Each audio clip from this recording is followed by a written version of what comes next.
जी बिस्मिल्लाहिर्रहमानिर्रहीम।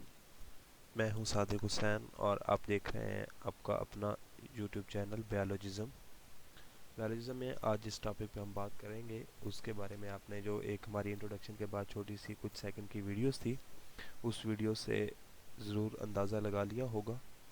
और आज का हमारा जो लेक्चर है वो हमारे पिछले लेक्चर से लिंक्ड है। और जैसा कि हम जानते हैं आप जानते हैं कि हम रिप्रोडक्शन के हवाले से बात कर रहे थे और कल हमने ए सेक्सुअल रिप्रोडक्शन के हवाले से बात की थी। सो आज हम बात करेंगे सेक्सुअल रिप्रोडक्शन के बारे में। सो sexual reproduction is basically is linked with the two parents. जैसे कल हमने देखा था कि ओनली सिंगल पेरेंट जो है वो वहाँ पे इन्वॉल्व था और उसी पेरेंट से क्या हो रहा था कि एक नया ऑफस्प्रिंग जो है वो इवॉल्व हो रहा था। लेकिन सेक्सुअल रिप्रोडक्शन में दो पेरेंट्स जो होंगे वो रिक्वायर्ड होंगे और इन पेरेंट्स से क्या होगा, इनके गैमीट्स जो हैं स्पेसिफिक स्ट्रक्चर जो हैं वो प्रोड्यूस होंगे और उन गैमीट्स से क्या होगा, प्रोडक्शन ऑफ ऑफस्प्रिंग होगी।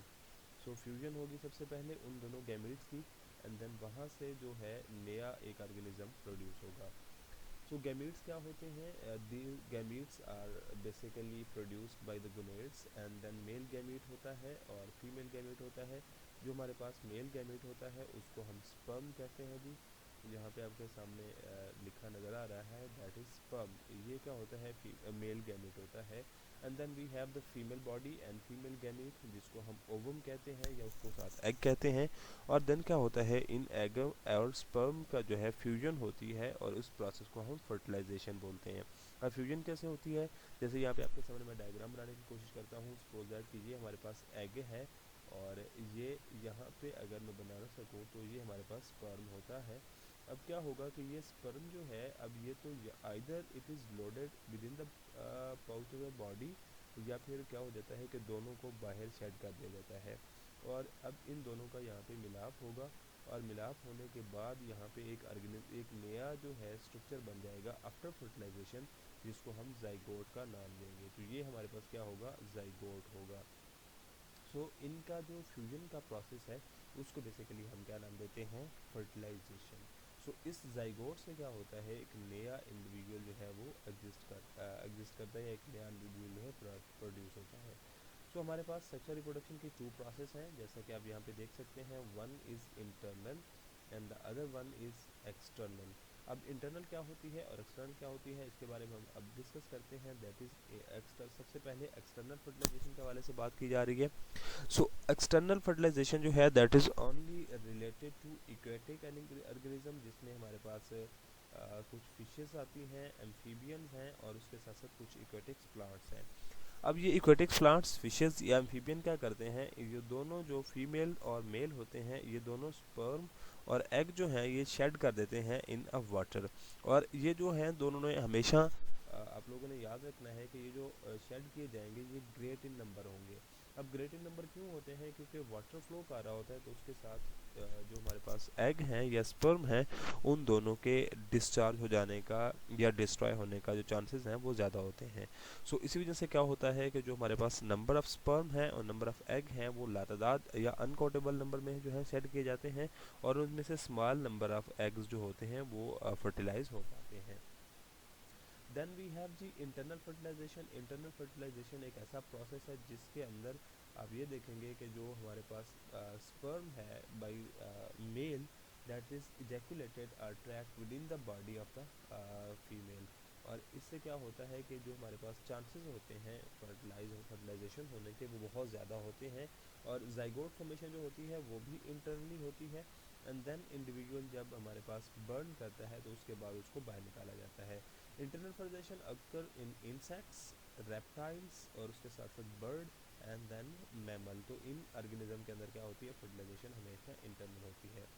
सो यहाँ पे हमने दो फर्टिलाइजेशन के कंपैरिजन देखे जिसमें इंटरनल भी थी और एक्सटर्नल भी थी। तो इंटरनल फर्टिलाइजेशन जो है इसके बेनिफिट्स हमारे पास ज़्यादा हैं। सो इसके क्या बेनिफिट्स हैं सो हम यहाँ पे बात कर लेते हैं जी। सो पहला हमारे पास है जी better chances of being fertilise.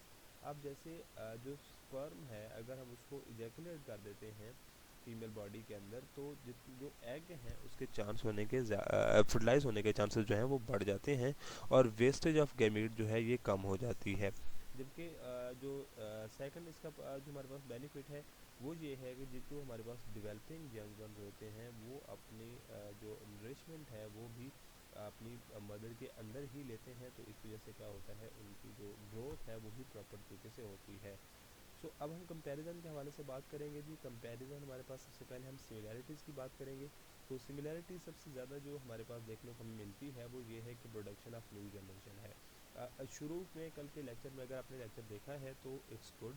अगर आप लेक्चर नहीं देख सके तो ऊपर कोने में आपको लेक्चर का लिंक जो है वो नज़र आ रहा होगा, जहाँ पे क्लिक करके, या फिर डिस्क्रिप्शन के अंदर भी लिंक दिया गया है, वहाँ से जाके आप दोबारा लेक्चर देख सकते हैं। हमने ये बात की थी कि रिप्रोडक्शन का जो मेन प्रोसेस है वो ये है कि न्यू जनरेशन जो है उसको प्रोड्यूस किया जाए ताकि जो नंबर ऑफ़ ऑर्गेनिज्म है वो कम ना हो। सिमिलैरिटीज़ में हम बात करते हैं दोनों either it is sexual reproduction या फिर ए सेक्सुअल रिप्रोडक्शन, तो दोनों का जो मेन काम है वो यही है कि नंबर ऑफ़ ऑफस्प्रिंग जो हैं वो प्रोड्यूस किए जाएँ और उससे रीजनरेशन जो है उसको बढ़ाया जाए। नाउ मूविंग अहेड, डिफरेंस के हवाले से हम बात करेंगे। हमारे पास जो पहला डिफरेंस है that is number of involve in parents. तो हमने ये बात की थी कि जो हमारे पास जो ए सेक्सुअल रिप्रोडक्शन थी उसमें कोई भी पेरेंट्स जो है उसके में रिक्वायर्ड नहीं थी, सिंगल पेरेंट्स ही क्या कर रहा था, माइटोसिस के थ्रू जो है वो डिवाइड कर रहा था। जबकि जो हमने सेक्सुअल रिप्रोडक्शन देखी है यहाँ पे हमें टू पेरेंट्स जो होते हैं वो रिक्वायर्ड होते हैं, ठीक है, क्योंकि दोनों जो हैं एक से स्पर्म आएगा और एक से एग आएगा। Then we have the gamete involve. तो आपने देखा है जी कि हमारे पास जो सेक्सुअल रिप्रोडक्शन थी उसके अंदर दो गैमीट्स थे, एक मेल का था जिसको हमने स्पर्म का नाम दिया और एक फीमेल का था जिसको हमने एग का नाम या ओवम का नाम दिया। जबकि जो ए सेक्सुअल रिप्रोडक्शन थी इसके अंदर किसी तरह के भी स्पर्म की हमें ज़रूरत नहीं थी, या तो वहाँ पे बाइंडिफिकेशन हो रही थी या बडिंग हो रही थी या कुछ वेजिटेटिव पार्ट्स थे जो है वो ग्रो कर रहे थे। Then we have third one difference that is genetic makeup of the offspring. जो हमारे पास नया ऑफस्प्रिंग प्रोड्यूस हो रहा होता है उस ऑफस्प्रिंग में अगर हम ए सेक्सुअल के हवाले से बात करें तो वो थ्रू माइटोसिस हो रहा होता है, तो उसके अंदर कोई भी जेनेटिक वेरिएशन नहीं आती। इस वजह से हम क्या कहते हैं कि उसकी आइडेंटिकल टू द पेरेंट्स होते हैं। जबकि अगर हम सेक्सुअल रिप्रोडक्शन के हवाले से बात करें तो यहाँ पे वेरिएशन आती हैं। वेरिएशन इस वजह से आती हैं कि जो जेनेटिक मेकअप होता है ये मेजर करता है within the two organism. जी अगर हम अब नेक्स्ट की तरफ मूव करते हैं तो नेक्स्ट जो है वो हमारे पास ऑफस्प्रिंग के हवाले से बात आती है। ऑफस्प्रिंग के हवाले से है कि जो हमने ये बात की थी कि जो हमारे पास एसेक्सुअल रिप्रोडक्शन है उसके अंदर अगर सपोज दैट एक प्लेनेरिया था, प्लेटीहेलमिन्थस था जिसके अंदर ब्रेकेज हो रही थी, वहाँ पे लार्ज नंबर ऑफ स्प्रिंग जो हैं वो प्रोड्यूस होने के चांसेस ज़्यादा होते हैं। लेकिन अगर हम बात करेंगे सेक्सुअल रिप्रोडक्शन पे तो हमेशा यहाँ पे फ्यूअर नंबर जो होंगे वो ऑफस्प्रिंग के प्रोड्यूस होंगे। मोस्ट प्रोबेबली मैमल्स के अंदर आप देखते हैं, अगर हम ह्यूमन बीइंग की बात कर लें तो ज़्यादा से ज़्यादा एक ही मोस्ट केसेस में होता है, और कहीं एक्सेप्शनल केसेस में दो हो सकते हैं या ट्विन हो सकते हैं या उससे ज़्यादा हो सकते हैं, दो तीन भी बाज़ दफ़ा देखे हैं हमने। जो हमारे पास सेक्सुअल रिप्रोडक्शन है इसके अंदर हमेशा कम नंबर ऑफ ऑफस्प्रिंग प्रोड्यूस होते हैं, जबकि जो ए सेक्सुअल रिप्रोडक्शन है वो उसके अंदर जो ऑफस्प्रिंग है उनके नंबर ज़्यादा हो सकते हैं। And the last one we have speed of reproduction. तो स्पीड ऑफ रिप्रोडक्शन के हवाले से हम बात करेंगे तो जो ए सेक्सुअल रिप्रोडक्शन है it is a very rapid form of reproduction, क्योंकि जस्ट माइटोसिस करनी है सेल को, जैसे ही कैपेबल होगा, जैसे मैं सपोज करता हूँ कि ये हमारे पास एक सेल था, अब सेल ये क्या करेगा, ये डिवाइड करेगा, तो डिवाइड करने के बाद ये एक इसका सेल ये बन जाएगा एंड देन नेक्स्ट सेल जो है ये बन जाएगा।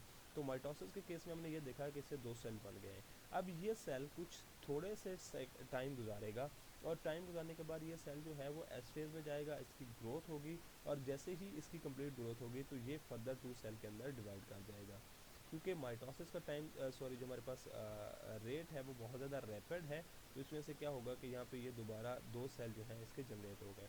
लेकिन अगर हम सेक्सुअल रिप्रोडक्शन के हवाले से बात करेंगे तो production of sperm and then production of ovum takes too much energy, too much quantity of the energy।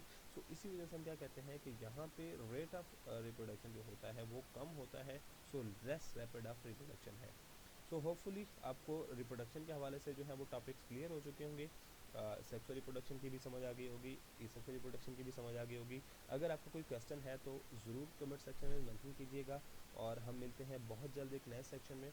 और नए सेक्शन में मैं कोशिश करूँगा कि हम सेक्सुअल रिप्रोडक्शन की कुछ बेनिफिट्स और कुछ जो इसके कॉज हैं या प्रॉन्स हैं उनको हम डिस्कस करें, और उसके साथ साथ इसके अंदर जो मेल्स एंड फीमेल जो बॉडी आर्गन है, गोनेड्स हैं, जो कि मेन टेक पार्ट कर रहे होते हैं सेक्सुअल रिप्रोडक्शन में, जिससे स्पर्म बन रहे होते हैं, जिससे एग बन रहा होता है, उसके मतलब भी कंप्लीट जो है आपके सामने एक लेक्चर लेके आएंगे।